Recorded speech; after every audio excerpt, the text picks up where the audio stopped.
homeless, broke, and identity stolen. How did one man go from deeply in debt to profiting multi-seven figures per year? Find out the unbelievable self-publishing success story of business strategies consultant Jonny Andrews in today's interview segment. Stick around. Welcome to Self-Publishing with Dale, and if you want to learn how to publish your message, build your brand, and fulfill your ambition, then subscribe to this channel and turn on your notifications to get all of the latest releases. Familiar face to the channel, Jonny Andrews is back, but this time I had to do some digging on this guy beyond what I could find through a simple internet search. After all, Jonny runs a killer business in the author platform Rocket that helps self-published authors grow their brand and business. What is Jonny's backstory, and what can we learn about how he went from being homeless and deeply in debt to cashing five-figure paychecks? Here's what he said. So basically what had happened was I was in a situation, in life, a lot of people find themselves in that. And I was like, I was like almost 300 pounds. I was completely broke. I was in a relationship with somebody that, loved her to death, but it just was not the right thing. Literally I was pointed in the wrong direction on like literally every level. And so what I realized was I had to cut the cord.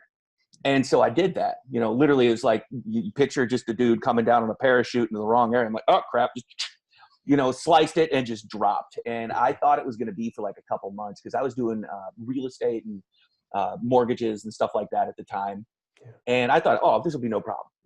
I'll just, I went and lived in this tiny little office, and I had this little wicker chair, and, it was this little Papa-san thing. And I'm like, oh, I'm just going to be here for like I actually thought it was maybe going to be 3 weeks.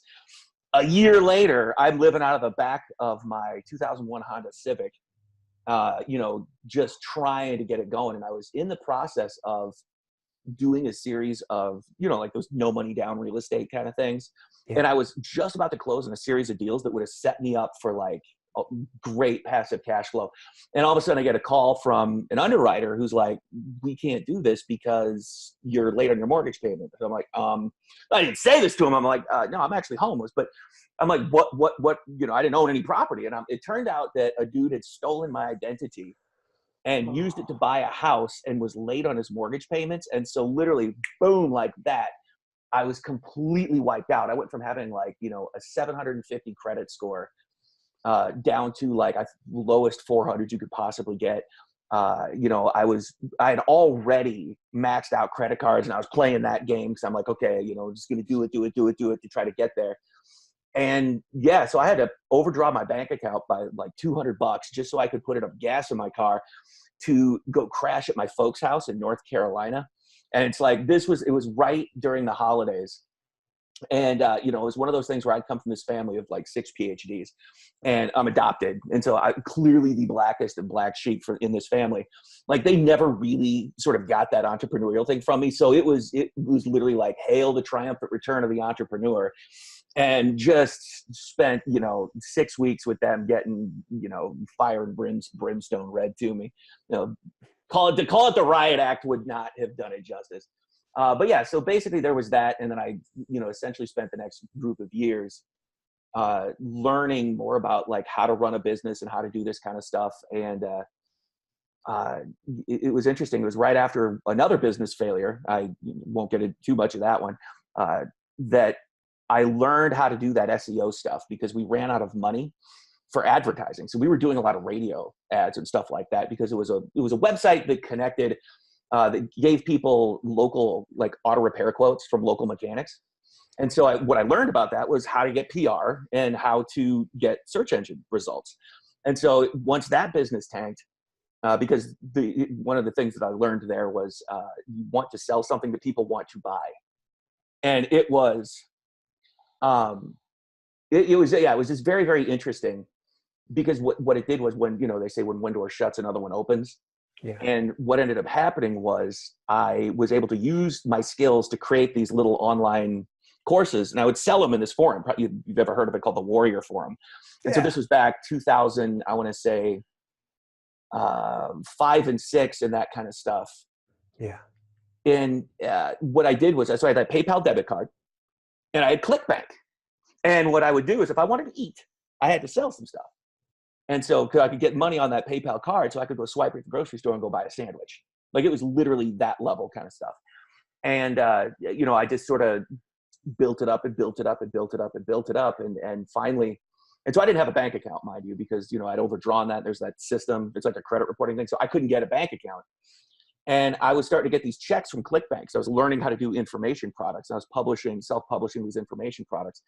And so I'd go to the currency exchange and I'd be cashing these things. And over the course of time, these checks just kept getting bigger.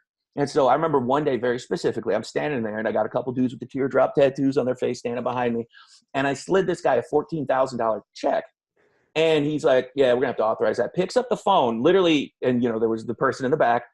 And I'll never forget, he's like, it's that guy again. And you could hear it through the bulletproof glass. The guy, he's like, yeah, clear it, he's fine.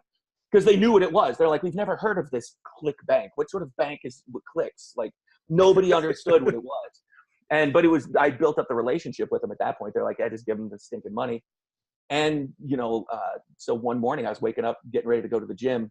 And I found that there were I had this envelope in my sock drawer with $64,000 in it. I'm like, okay, I might want to get my act together at this point, But so it was at that point where I was kind of like, okay, I need to, I'd gone through this whole thing of once I was serious about what I was doing, I kind of had my head wrapped around it.